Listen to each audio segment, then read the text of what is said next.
Hello everyone, welcome back. Sir, all the very best for your exams. Tomorrow you people are having exams.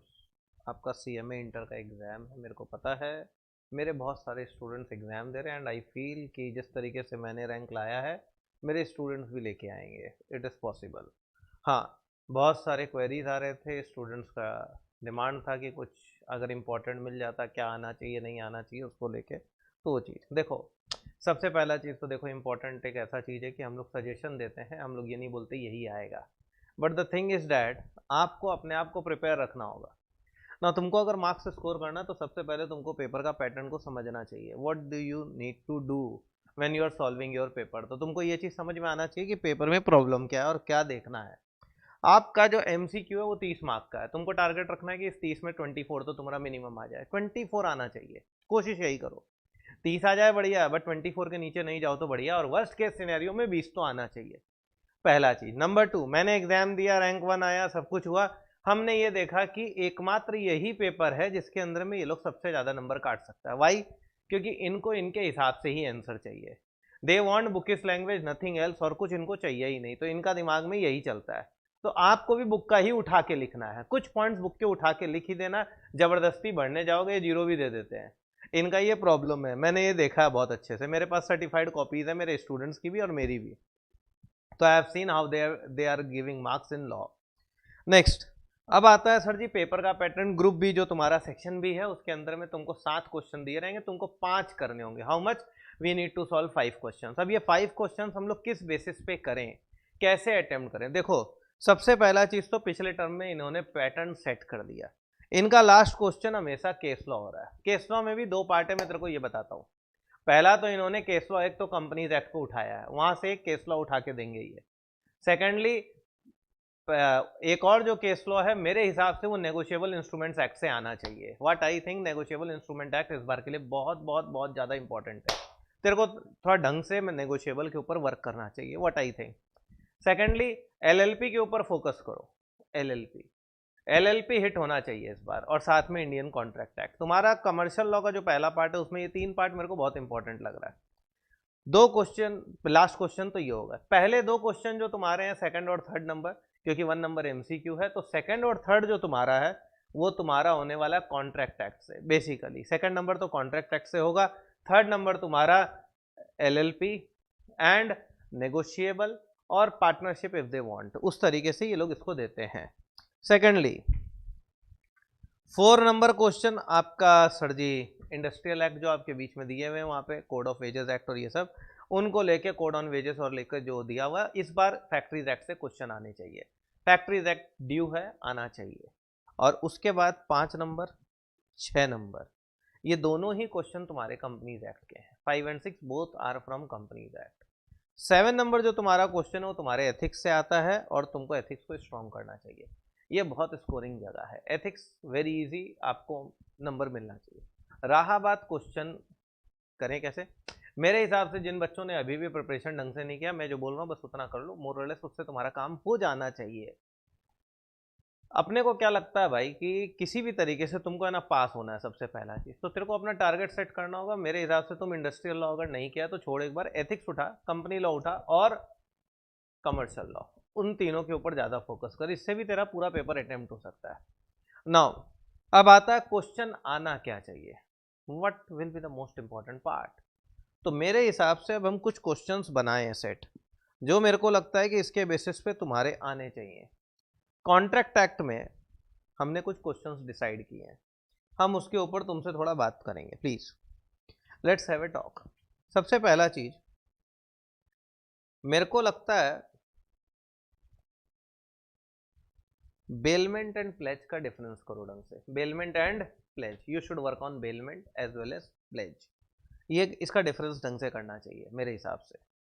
Secondly, capacity of the parties, minor minor था ना जिसके अंदर में, उसको ढंग से करना। कैपेसिटी ऑफ द पार्टीज, ये दूसरा क्वेश्चन है मेरा जो मेरे को लगता है। Third, performance of the contract, who can perform the contract, who can discharge the contract, और how a contract can be discharge. ये ध्यान रखना, ये दोनों अलग अलग है। परफॉर्म कौन कौन कर सकता है और कैसे डिस्चार्ज हो सकता है। डिस्चार्ज सुपरवीनिंग इम्पॉसिबिलिटी से भी होता है, परफॉर्मेंस से भी होता है, ब्रीच ऑफ कॉन्ट्रैक्ट से भी होता है, ये सब चीज़ क्या ना ध्यान रखना, ऑपरेशन ऑफ लॉ से भी होता है। तो इन सब पॉइंट्स को थोड़ा ध्यान रखना, तो वहाँ पे वो काम आएंगे तुम्हारे। और एक doctrine of privity of contract, doctrine of privity of contract, ये 5-6 क्वेश्चंस मेरे को लगते हैं कि बहुत ज़्यादा इंपॉर्टेंट है, बहुत बहुत बहुत ज़्यादा। इनके ऊपर तुमको ज़्यादा फोकस करना चाहिए। Miss representation and undue influence का भी तुम डिफरेंस देख सकते हो, एक बार के लिए देखा जा सकता है इस डिफरेंस को भी। And contingent and wagering contract का डिफरेंस, कंटिजेंट एंड वेजरिंग, बस इतना क्वेश्चन कॉन्ट्रैक्ट से कर लो, काम हो जाएगा। एजेंसी अभी तक इन्होंने हिट नहीं किया है। एजेंसी, एजेंसी से क्या करने का, एजेंसी से मेरे हिसाब से तुमको करना चाहिए कि एजेंट पर्सनली लायबल कब होता है, एक तो ये पार्ट, इसको देख लो ढंग से। और डिफरेंट टाइप्स ऑफ एजेंट, बस बहुत है, इससे ज़्यादा मत देखो। इससे तुम्हारा कॉन्ट्रैक्ट का 2 क्वेश्चन जो आएगा मोर और लेस मेरे हिसाब से तुम अटेम्प्ट कर लोगे, व्हाट आई थिंक, मेरे हिसाब से ये तुम्हारा काम कर देगा ये चीज़। आगे नेक्स्ट आते हैं अपने कॉन्ट्रैक्ट के बाद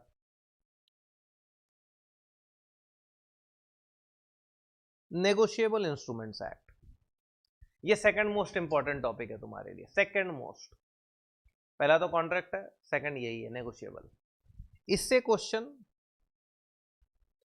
एक तो क्रॉसिंग ऑफ चेक वाला पार्ट देख लेना, और एक सेक्शन 138 कि अगर कोई रिफ्यूज करता है, बाउंस होता है चेक, तो उसके ऊपर क्या पेनल कंसिक्वेंसेज है, ट्वाइस द अमाउंट और जेल।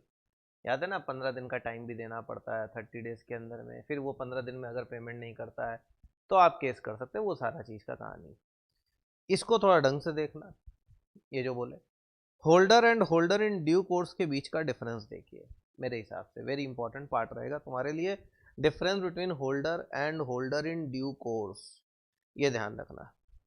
और 2 क्वेश्चन दे रहे हैं, when can a banker refuse the payment of the cheque, कब एक बैंकर रिफ्यूज कर सकता है पेमेंट ऑफ द चेक, ये ध्यान रखना। तो आपका हुआ सर जी नेगोशिएबल में हमने तुमको क्या बोला, section 138 very important, holder and holder in due course देखो, when can a banker refuse the payment of the cheque and crossing of cheque, हमने तुमको ये बोला। साथ में एंडोर्समेंट देख सकते हो बस, और इसके केस लॉज पढ़ लो, केस लॉज। डायरेक्ट क्वेश्चन में यही 5 क्वेश्चन मेरे को समझ में आते हैं। और bills of exchange, promissory note, इन दोनों का डेफिनेशन और डिफरेंस देखना चाहिए, क्योंकि नया सिलेबस है, पैटर्न थोड़ा अलग होते जा रहा है, क्वेश्चन खुद भी आ रहे हैं, तो मेरे हिसाब से तुमको बिल्स ऑफ एक्सचेंज और प्रॉमिसरी नोट का डिफरेंस भी देखना चाहिए, व्हाट आई थिंक। इतना कर लो, मोर और लेस हो जाएगा, मोर और लेस, इससे तुम्हारा काम खत्म हो जाना चाहिए। आगे नेक्स्ट बात करते हैं, now comes the partnership act. तो अगर हम तुमसे पार्टनरशिप एक्ट का बात करें, तो मेरे को पार्टनरशिप उतना जम नहीं रहा इस बार, मेरे को तो भाई देख पार्टनरशिप में उतना मजा नहीं आ रहा, हमको नहीं लगता कि पार्टनरशिप इस बार आना चाहिए, व्हाट आई थिंक। हाँ, करने के लिए तेरे को चाहिए तो हम तेरे को 1-2 क्वेश्चन बोल सकते हैं, ज़्यादा से ज़्यादा तेरे को करना चाहिए तो implied authority of the partner वाला कर लेना, एक्ट्स बियॉन्ड इम्प्लाइड ऑथोरिटी, और एक एक्सपल्शन ऑफ पार्टनर, बस ये कर ले। और एक लास्ट करना, effect of non registration of partnership form, ये 3 क्वेश्चन करके छोड़ दे, पार्टनरशिप में और मत देख, नहीं नहीं दरकार है। हाँ, LLP will be important. LLP का सबसे फेवरेट क्वेश्चन देख मेरे हिसाब से तो conversion of LLP, unlisted private, ये पार्ट दोनों ही देख ले, मेरे हिसाब से तो ये दोनों तेरे को देखना चाहिए। कन्वर्जन सेम ही है, आंसर एकदम सेम है, वही 2 पैराग्राफ लिखना, उसी से नंबर मिल जाएगा, मार्क कराया हुआ है मेरा, और नहीं भी है तो तेरे को किताब में मिल जाएगा एकदम आराम से, उसको देख लेना, वो बहुत इंपॉर्टेंट रहेगा। और बाकी एलएलपी में दरकार नहीं है, फीचर्स ऑफ एलएलपी देख लो, और difference between LLP and LLC वो देख लो, बस और कुछ नहीं, खत्म। इससे ज़्यादा मत पढ़, दरकार नहीं पड़ेगा मेरे हिसाब से, मेरे हिसाब से देख ज़्यादा पढ़ सकता है, बहुत बढ़िया बात है, it will be good for you. Sale of goods act ना समझ में कम आ रहा है, I am not at all, मतलब I am not feeling good with this thing, कि मेरे हिसाब से इससे क्वेश्चन जो होने वाला है, राइट है अनपेड सेलर कर ले एक तो, और एक नेमो डेट क्वाड नॉन हैबिट, no one can pass a better title to the goods to which he doesn't have any exception था ना, उसके अंदर में अनपेड सेलर सेल कर सकता है, जॉइंट ओनर को ओनर, ये सब चीज़ है उसके अंदर में, ये दो देख लेना। और एक कंडीशन एंड वारंटी का बीच का डिफरेंस देख लो, और एक डॉक्ट्रिन ऑफ केविएट एम्पटर। अगर देखना है तो यही चार है और नहीं है कुछ भी, खत्म। यही चार क्वेश्चन से तुम्हारा काम हो जाएगा। Ethics and company law, coming to this particular part. अब इसके ऊपर अपने थोड़ा बात करते हैं, एथिक्स एंड कंपनी लॉ। एक मिनट बता रहे हैं, जस्ट अ सेकेंड, हमने सब नोट किया आपके लिए जिससे आपको समझ में आ जाए। एथिक्स एंड कंपनी लॉ का अगर हम तुमसे बात करें तो जस्ट अ सेकेंड,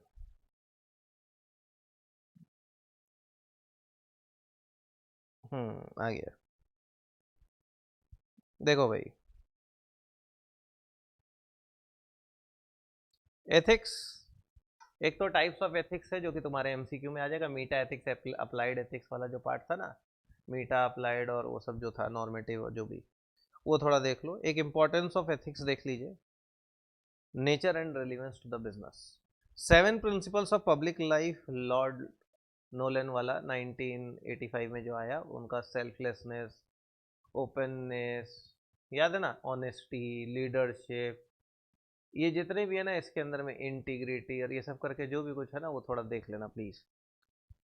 उसके बाद वैल्यू चेन का थीम्स भी देख लेना, जिसके अंदर में वो कंटिन्यूअस इम्प्रूवमेंट था, कस्टमर फोकस था, value chain and supply chain management बोल के एक पॉइंट था, और की रिलेटेड की सक्सेस फैक्टर्स के ऊपर बात था। तो ये ध्यान रखना प्लीज। तो ये चार पॉइंट उसके अंदर में देने पड़ते हैं, वो बहुत इंपॉर्टेंट है। इंपॉर्टेंस ऑफ बिजनेस एथिक्स और एरियाज इन बिजनेस एथिक्स, इनको करने से तुम्हारा काम हो जाना चाहिए, what I think.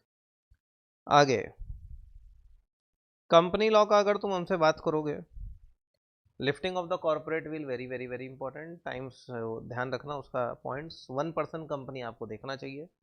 Conversion of OPC into a public company और प्राइवेट कंपनी, ये पूछ सकता है। स्मॉल कंपनी डेफिनेशन है, एमसीक्यू में आना चाहिए। Section 8 company is very very very very important this time. इसके बाद तुम्हारा shifting of registered office with in the same state and other state वाला कॉन्सेप्ट, एमओए वाला। एक के अंदर में तो तेरे को रीजनल डायरेक्टर को बोलना पड़ता है, दूसरे में तेरे को सेंट्रल गवर्नमेंट को बोलना पड़ता है, तो वो थोड़ा सा ध्यान रखना उस चीज़ का। उसके बाद शेल्फ प्रोस्पेक्टस और रेड हेरिंग प्रोस्पेक्टस देखना चाहिए मेरे हिसाब से, shelf and red herring prospectus, ये ध्यान रखना। आगे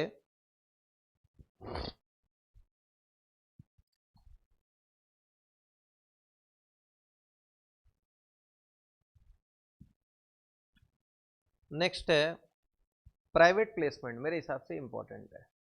ये लोग इसको हिट करेगा प्राइवेट प्लेसमेंट को, काफ़ी जन नहीं पढ़ाते हैं, या जो नहीं, जो भी है, जो बच्चे नहीं पढ़ के जाते हैं, थोड़ा ध्यान रखना। 50 जन से ही ले सकता है, जिस चीज़ के लिए पैसा उठाया उसी चीज़ के लिए लेना होगा। 60 डेज़ के अंदर में अलॉटमेंट करिए, नहीं तो रिटर्न कर दीजिए पैसा। और अगर उससे 15 दिन के अंदर पैसा रिटर्न नहीं हुआ तो आपका क्या हो जाएगा, 60 दिन में अलॉटमेंट नहीं हुआ, 15 दिन में आपने पैसे रिटर्न नहीं किए तो आपके ऊपर ब्याज लगने लगेगा। तो 16वें दिन से, याद आता, हमने पढ़ाया भी है तुम लोगों को, तो थोड़ा ध्यान रखना, 12% ब्याज है। उसके बाद उसका एक रिटर्न भी आपको आरओसी को देना पड़ेगा, आपने जिसको दिया, और जिसका नाम आपने लिखा, आप जिसको देने वाले हैं उसी को आप देंगे और किसी को नहीं देंगे, ये ध्यान रखना।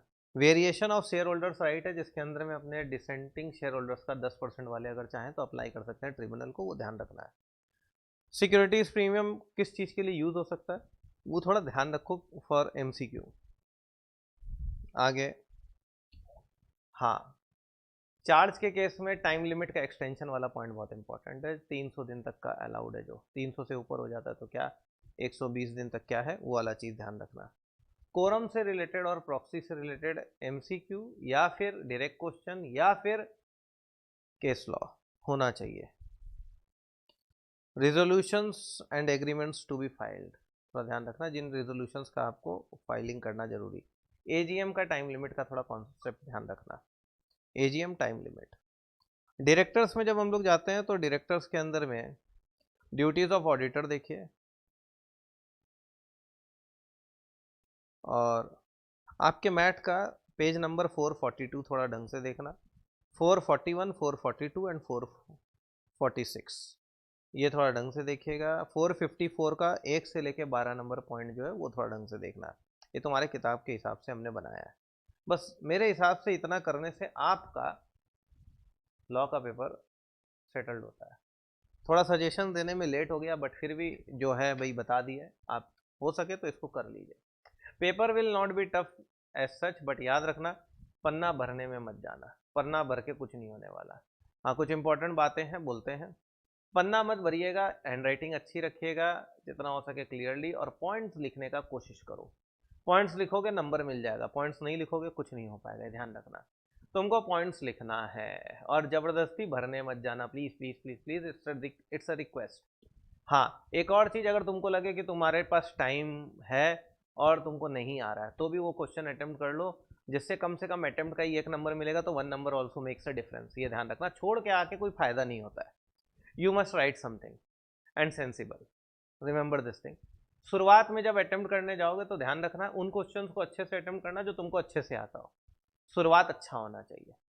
ये नहीं कि तुम ये सोच रहे हो कि 7 नंबर मेरे को आता है, अब मेरे हम पहले 7 कर देंगे तो तुम्हारा एक रेस्पॉन्स खराब हो जाएगा। ऐसा कुछ नहीं है, तुम्हारा रेस्पॉन्स अच्छा ही होगा अगर तुमने क्वेश्चन अच्छे से अटेम्प्ट किया है तो, अदरवाइज प्रॉब्लम है, ये ध्यान रखना। तो थोड़ा सा इस चीज़ को लेके फोकस में रहना कि भैया मेरे को सबसे पहले वही क्वेश्चंस को अटेम्प्ट करने जो मेरे सबसे बढ़िया हैं, आप ये याद रखिएगा। आप ज़बरदस्ती उन क्वेश्चंस को करेंगे जिनसे आपका रेपुटेशन खराब होगा, तो भैया आगे भी वही रेपुटेशन चलेगा, तो नंबर ऑलरेडी गिरते चले जाएंगे आपके, ये ध्यान रखिएगा। जिन क्वेश्चंस पे पॉइंट ज़्यादा हो और तुमको याद हो, उनको लिखने का कोशिश करना। पॉइंट्स बड़े होने जरूरी नहीं है, पॉइंट्स वैलिड होने जरूरी है, ये ध्यान रखिएगा। हैंड राइटिंग पे फोकस रखना, please please please, and don't use any unauthorise means, please. Exam centre में चिट पेपर और ये सब फ़ोन वोन लेके मत बैठना, प्लीज़ प्लीज़ प्लीज़ प्लीज़। ये चीज़ें बहुत गलत है और तुम्हारे लिए अगेंस्ट में ही काम करेंगी। तुमको इन चीज़ों से दूर रहना है। तुम पढ़ने के लिए जा रहे हो, एग्जाम देने के लिए जा रहे हो, और you are going to become a professional, तो be professional while you are attempting the exam. Use your 15 minutes properly, wisely, जिससे कि तुम्हारे मार्क्स अच्छे आए।